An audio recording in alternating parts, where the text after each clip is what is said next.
Oke teman-teman, kembali lagi di channel saya. Setelah episode sebelumnya yang sangat seru, kini kita kembali dengan episode yang baru, dengan bocoran cerita yang saya angkat dari novel. Dan jangan lupa subscribe dulu bagi kalian yang suka. Dan sekarang saya mau menceritakan bocorannya kembali. Dan jangan lupa untuk subscribe, klik loncengnya, dan jangan lupa like. Selamat menikmati. Gasku. Long Hao Chen saat ini tidak hanya bertindak sebagai mata pengawal suci ke-10, tetapi juga komandannya. Di benak pengawal suci ke-10, sesuatu yang menyerupai peta muncul, menunjukkan lokasi semua musuh di sekitarnya yang terdeteksi oleh Long Hao Chen. Tapi dalam kabut tebal ini, lingkungannya lebih dari cocok untuk pengguna angin kuat seperti pengawal suci ke-10. Terlebih lagi, ular iblis ini sedang berada di tengah pertempuran besar. Kekuatan sihir unsur kegelapan yang kuat melonjak di udara, berasal dari pilar besar yang sepertinya menghubungkan langit dan bumi. Pilar besar itu berwarna hitam pekat, berakar di air kuning kehijauan di rawa-rawa. Di atasnya, sesosok tubuh ular tampak berdiri. Monster ini sesekali mengeluarkan kilatan merah dari matanya. Area dalam radius beberapa ribu meter dengan pilar raksasa sebagai intinya telah sepenuhnya dimurnikan, dan dalam lingkup ini, pertempuran besar sedang terjadi. Satu demi satu ular iblis yang kuat memutar tubuh mereka, bersenjatakan tombak, sambil memegang tongkat di sisi lain, dengan panik melancarkan serangan dahsyat terhadap musuh mereka. Ular iblis ini menggunakan ekor besar mereka untuk bergerak tanpa hambatan di rawa-rawa yang sangat tidak stabil ini. Jumlah ular iblis banyak, dan tingginya mencapai 3 meter. Ini bisa dikatakan sebagai elit klan ular iblis, dengan setiap ular iblis setidaknya berada pada langkah kelima. Musuh mereka tidak mau menyerah. Musuhnya adalah puluhan boa hutan raksasa, serta banyak makhluk yang hidup di rawa kesuraman. Pertempuran itu berlangsung sangat sengit. Sebagai binatang ajaib tingkat 8, boa hutan secara logika seharusnya memiliki keunggulan yang luar biasa, tapi kenyataannya tidak seperti itu. Jumlah ular iblis lebih dari 1000, jauh melampaui boa hutan, dan terorganisir dengan sangat baik, menggabungkan serangan dan pertahanan menjadi satu, dan pengetahuan mereka mengenai lawan mereka cukup besar. Jika boa hutan jatuh ke tanah, ular iblis akan secara otomatis berpencar, sehingga boa hutan tidak punya kesempatan untuk menelannya. Pilar raksasa yang berdiri di rawa-rawa juga sangat berguna. Lingkaran cahaya gelap menyebar darinya, menyelimuti ular iblis ini. Di dalamnya, elit kuat dari ular iblis setara dengan binatang ajaib peringkat ke-6, dan dengan kehadiran kekuatan pendukung yang tangguh, kekuatan bertarung dan pemulihan mereka semuanya meningkat pesat. Dengan tambahan keunggulan jumlah mereka, Raja Ular Iblis menyerang sekelompok makhluk dari rawa kesuraman, dipimpin oleh boa hutan, dan menekan mereka sampai batas tertentu. Pertarungan itu tampaknya telah berlangsung lama, namun tanahnya tidak dipenuhi dengan mayat ular iblis. Hal ini karena begitu seseorang mati dalam pertempuran, secara alami ia tidak dapat terus bergerak di rawa-rawa, dan tidak diragukan lagi akan ditelan oleh kekuatan alam. Di sisi boa hutan tergeletak 2 mayat, tergantung pada tanaman merambat, diambil oleh mereka sendiri. Namun, meskipun pertempurannya kejam, terlihat jelas bahwa kedua belah pihak masih menahan diri, hanya karena mereka berdua memiliki kekuatan terbesar yang belum melakukan intervensi. Di sisi ular iblis, di atas pilar raksasa berdiri seekor ular iblis sepanjang 5 meter, bangga dan pantang menyerah. Ekornya yang tebal dan keras menopang tubuhnya yang tinggi, tubuh bagian atasnya terlihat sangat kokoh, dan di atasnya terdapat banyak simbol berwarna biru tua dan merah. Matanya, yang satu berwarna biru, yang satu lagi berwarna merah, dan kepalanya botak, hanya sedikit rambutnya yang berwarna biru tua membentuk kuncir kecil. Di masing-masing tangannya ada tombak, dan matanya terus berkedip, memandang ke kejauhan ke arah forest boa. Di samping ular iblis bertubuh kokoh ini berdiri 4 ular iblis betina yang anggun. Tingginya tidak melebihi 2 meter, tubuhnya melingkari ekornya, dan wajahnya berwarna putih pucat. Aspek yang paling menakutkan dari mereka adalah rambut mereka, yang sebenarnya terlihat seperti ular kecil. Keempat ular iblis betina ini matanya tertutup, dan kelopak matanya berwarna putih. Tanpa diragukan lagi, ular iblis yang sangat tinggi itu adalah pemimpin mereka, peringkat terakhir dari 72 dewa iblis, Andromalius. Dan tentu saja, 4 ular iblis betina di sisinya adalah 4 medusa di bawah komandonya. Meski pertarungan berlangsung cukup sengit, hingga saat ini mereka masih belum melakukan intervensi. Tepat di depan mereka, di belakang forest boa yang sangat besar itu tergeletak seekor forest boa yang seluruhnya berkulit giok, dengan 3 garis emas di punggungnya, menunggu dengan tenang. Tubuhnya yang terekspos di rawa-rawa tingginya melebihi 10 meter, berdiri dengan bangga. Meskipun demikian, ketika dia sesekali melihat pilar Dewa Iblis di belakang Andromalius, matanya akan mengeluarkan percikan api. Raja Boa Hutan itu adalah salah satu penguasa asli rawa kesuraman, binatang ajaib tingkat 10, Raja Boa Hutan. Meskipun Southcat King juga merupakan salah satu penguasa rawa kesuraman ini, wilayahnya jauh lebih rendah daripada Raja Boa Hutan. Southcat King tidak akan mudah meninggalkan wilayahnya, sehingga cakupan kendalinya tidak luas. Selama Raja Boa Hutan tidak menyerbu wilayahnya, keduanya secara alami akan hidup harmonis. Tapi Raja Boa Hutan tidaklah sama, karena dialah yang menguasai sebagian besar wilayah di rawa-rawa ini. Selama suatu tempat terbentuk dengan rawa, itu hampir menjadi bayangannya. Kecuali menghadapi Southcat atau musuh alami lainnya, balapan mereka tidak dapat dihentikan di rawa-rawa ini. Kilatan tak menyenangkan di mata Andromalius sudah mencapai puncaknya. Untuk menangani Boa Hutan ini, dia harus mengeluarkan biaya yang sangat besar. Orang pertama yang mengetahui keberadaan harta karun di sini adalah dia. Andromalius sudah mengetahui sejak lama tentang keberadaan Boa Hutan di rawa tersebut. Sebagai sesama ras reptil, dia secara alami mendapat informasi yang baik mengenai pihak lain. Oleh karena itu, dia pernah datang untuk memburu mereka sebelumnya.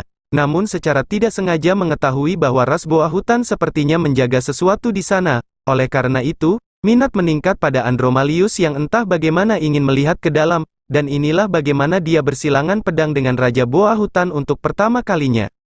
Boa Hutan biasa tentu saja bukan tandingan Andromalius, namun sebagai binatang ajaib tingkat 10, Raja Boa Hutan memiliki kekuatan yang setara dengan tingkat ke-9, ditambah lagi ini adalah kampung halamannya. Dalam pertempuran yang terjadi di sini, Andromalius menderita kerugian besar, dan hampir kehilangan nyawanya. Jika bukan karena metode khusus yang diperuntukkan bagi Dewa Iblis yang dia gunakan, dia tidak akan bisa melarikan diri.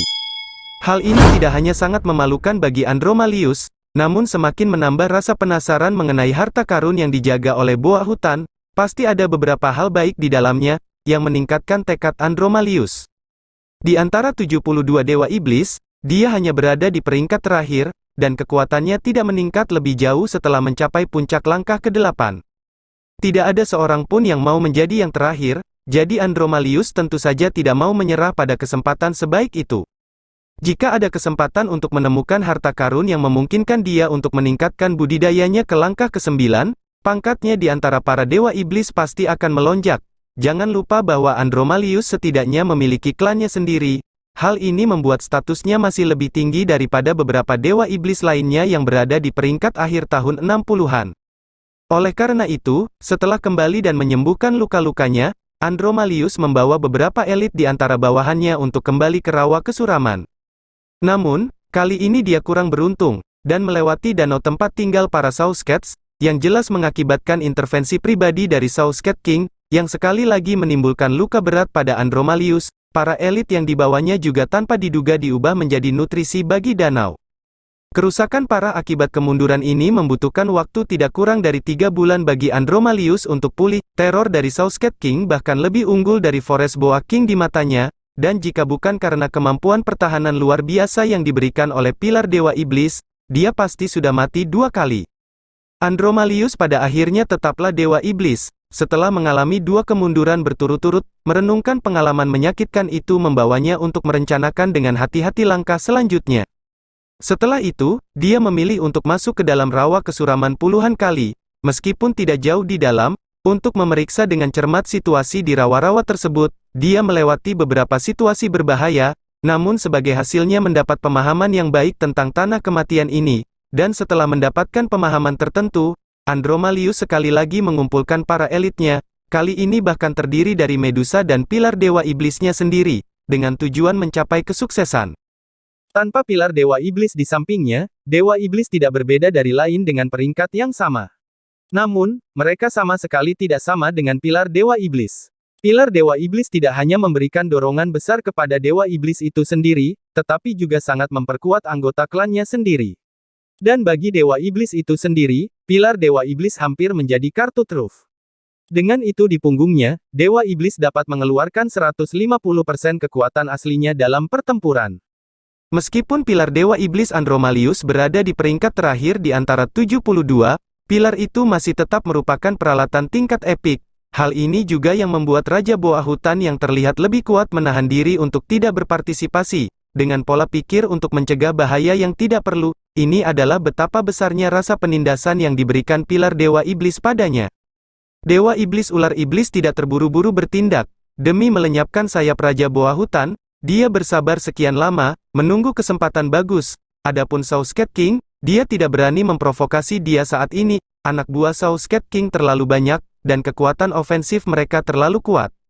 Boa Hutan juga jumlahnya tidak sedikit, namun tidak menyerang secara berkelompok, mereka tersebar di seluruh rawa. Bahkan Raja Boa Hutan tidak akan bisa mengumpulkan terlalu banyak anggota klannya untuk bertempur. Ketika konfrontasi antara kedua belah pihak mencapai klimaksnya, sosok hijau muncul tanpa suara di tepi medan perang. Andromalius sangat bijaksana, kali ini membawa pasukannya untuk menembus jauh ke dalam rawa kesuraman, dengan tekad untuk menyelesaikan seluruh tugas dalam satu pukulan. Apakah dia berani ceroboh? Dapat dikatakan bahwa elit ular iblis yang berkumpul di sini melebihi setengah dari keseluruhan ras mereka. Karena itu, dia menugaskan beberapa lusin ular iblis di pinggiran kota untuk melakukan pengintaian. Jika ada binatang ajaib kuat dari rawa yang mendekati mereka, akan ada waktu bagi mereka untuk diperingatkan dengan cara ini. Namun, tepat pada saat ini, ular iblis yang bertanggung jawab atas pengintaian dibunuh secara diam-diam satu demi satu. Berada di pinggiran, mereka pada awalnya tidak memiliki cara untuk menerima dukungan dari pilar Dewa Iblis. Terlebih lagi ketika musuh mereka sekuat itu, mereka dengan mudah dipenggal.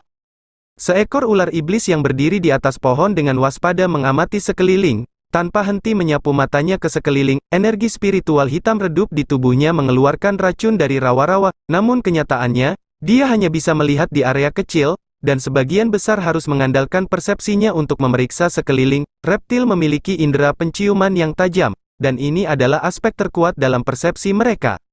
Tiba-tiba, dia merasakan udara di atas kepalanya menjadi dingin. Ular iblis kemudian bergegas untuk lebih berkonsentrasi pada indera penciumannya, namun tidak menemukan bau makhluk hidup apapun. Di saat dia pingsan, perasaan sedingin es itu sudah menusuk tulangnya.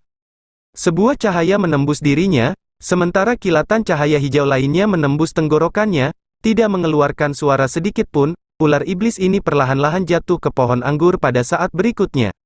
Sosok hijau itu berhenti sejenak, sebelum menceburkan diri ke dalam kabut tebal yang menjadi penutup terbaiknya.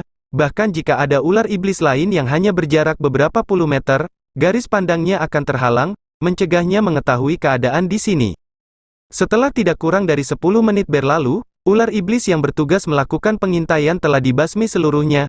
Ketika sosok hijau itu muncul kembali di sisi Long Hao Chen, lampu hijau yang dipancarkan darinya tampak agak redup.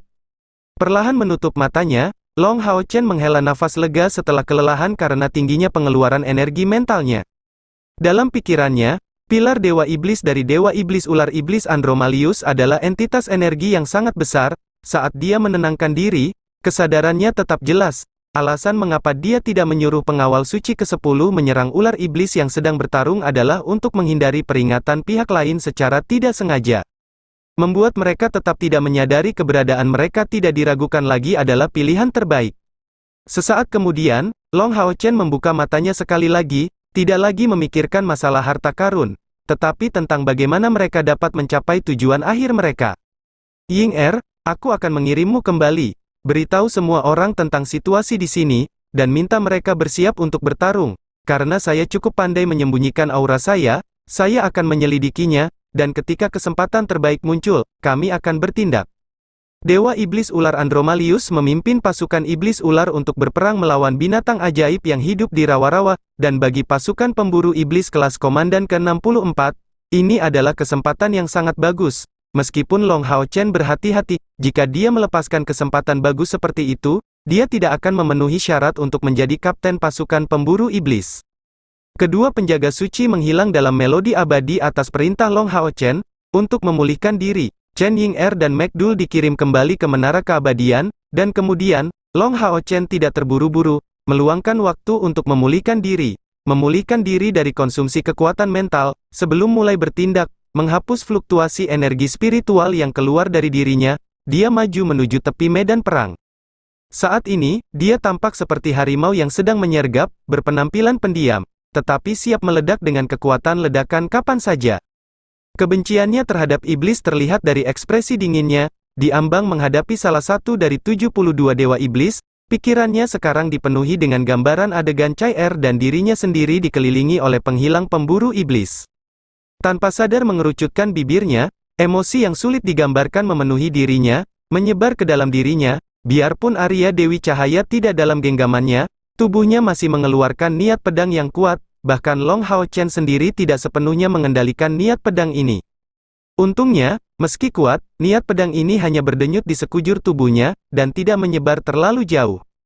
Menutup matanya, Long Hao Chen menahan diri, karena takut saat dia melihat Dewa Iblis Ular, dia tidak akan mampu menahan semangat juangnya dan niat membunuh akan terpancar darinya. Bahkan dia tidak berpikir bahwa bertemu dengan pusat kekuatan iblis lagi akan berdampak sebesar itu padanya. Tanpa diragukan lagi, Long Hao Chen di negara bagian ini tidak diragukan lagi menakutkan. Tapi sama halnya, jika dia tidak mendapatkan target yang sah untuk dilampiaskan dalam kondisi ini, pukulan yang diberikan pada pikirannya akan sangat besar. Ini tidak ada hubungannya dengan kekuatan, yang berasal langsung dari jiwanya. Diam-diam mendekati medan perang, Long Hao Chen menyembunyikan dirinya di dalam kabut beracun, pengendalian dirinya pada akhirnya sangat kuat, dan setelah waktu pemulihan yang singkat, dia berhasil mengendalikan gelombang emosinya sendiri. Perlahan membuka matanya, dia mengintip bagian dalam medan perang dari perbatasannya. Hal pertama yang menarik perhatiannya adalah pilar Dewa Iblis raksasa itu. Benar, itu pastinya adalah pilar Dewa Iblis. Di masa lalu, Long Hao Chen telah menghadapi pilar dewa milik penguasa tertinggi dari 72 setan, khususnya, Kaisar Dewa Iblis memberinya kejutan yang sangat besar, jadi dia mengenali benda itu pada pandangan pertama. Namun matanya tidak pernah menatap ke arah Andromalius, karena takut kehadirannya akan diketahui karenanya. Diam-diam menenangkan dirinya, Long Hao Chen diam-diam mengamati perubahan di medan perang. Saat ini, serangan ular iblis semakin ganas, dan boa hutan kehilangan keunggulannya sedikit demi sedikit. Boa hutan yang besar tentu saja sangat tangguh dalam pertahanan, memiliki kekuatan yang luar biasa, tapi sama seperti seorang pahlawan yang tidak dapat menandingi terlalu banyak musuh, seekor harimau tidak dapat menandingi sekawanan serigala. Boa hutan yang jumlahnya tidak mencapai 20, dipukuli dengan ular iblis dalam jumlah besar, memar, dengan cepat bersembunyi di dalam rawa, dan hanya menunjukkan separuh tubuh mereka kepada ular iblis.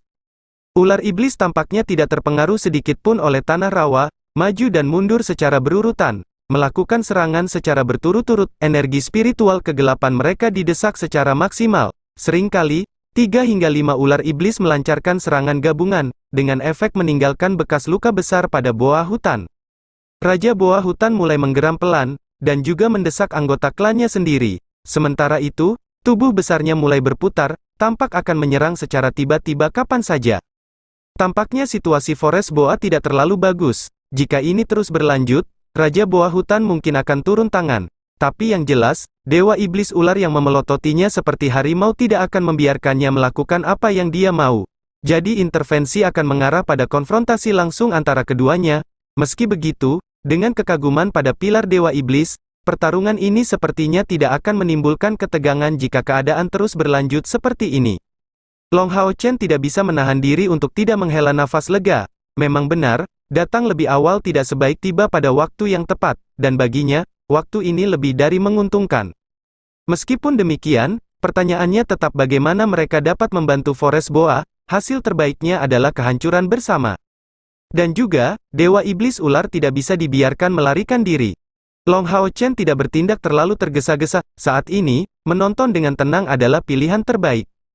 Apalagi rencananya masih belum sepenuhnya diputuskan. Sementara itu, saat mengamati posisi Raja Boa Hutan, samar-samar dia melihat sebuah gua gelap yang sepertinya berada di belakang Raja Boa Hutan. Gua ini sangat tidak biasa, dikelilingi oleh tanaman merambat yang lebat, seolah-olah seluruh gua terlindungi di balik tanaman merambat yang menyebar dari tanah. Saat Raja Hutan Boa pindah, Long Hao Chen berhasil memahaminya sedikit.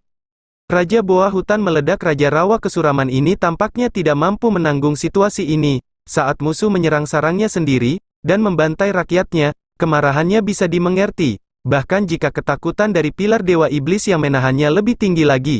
Melihat lawannya mengancam keberadaannya sendiri, dia tidak punya pilihan selain bertarung. Geraman Raja Boa Hutan ini mempunyai efek seketika, boa hutan semuanya terhenti, dan segera, beberapa bola cahaya hijau tua yang Long Hao Chen kenal membombardir langsung kelompok ular iblis. Pergerakan boa hutan ini dikoordinasikan dan dilaksanakan secara efisien, bahkan Andromalius pun tidak dapat datang tepat waktu untuk menginstruksikan bawahannya untuk menentangnya. Dengan ledakan hebat, lebih dari 50 ular iblis yang berdiri di depan langsung terperangkap dalam ledakan tersebut, berubah menjadi pecahan di udara, dan mengotori rawa-rawa dengan darah mereka. Detik berikutnya 10 boa hutan memuntahkan pil internal mereka tiba-tiba melompat, bergegas ke tengah-tengah barisan musuh. Dengan kekuatan pantang menyerah mereka dengan paksa memaksa ular iblis kembali, lalu menelan kembali pil internal mereka masing-masing, sebelum menghilang ke dalam rawa. Tiba-tiba menjadi sasaran serangan kekerasan seperti itu, Dewa Iblis Ular Iblis Andromalius merasa tidak dapat menahan diri lebih lama lagi. Mereka adalah para elit di antara bawahannya, ular iblis dari langkah kelima dan keenam ini tidak mudah untuk dipelihara. Jadi bagaimana dia bisa tetap dan acuh tak acuh di depan pemandangan ini? Jeritan tajam keluar dari mulut Andromalius, dan gerakan yang sama dilakukan oleh keempat Medusa yang berdiri di sampingnya, semuanya membuka mata mereka. Keempat wanita ular itu membuka mata mereka, menyebabkan Long Hao Chen di kejauhan menutup matanya tanpa sadar. Setelah dia merasakan ancamannya hilang, dan membuka matanya sekali lagi, dia langsung menghela nafas panjang.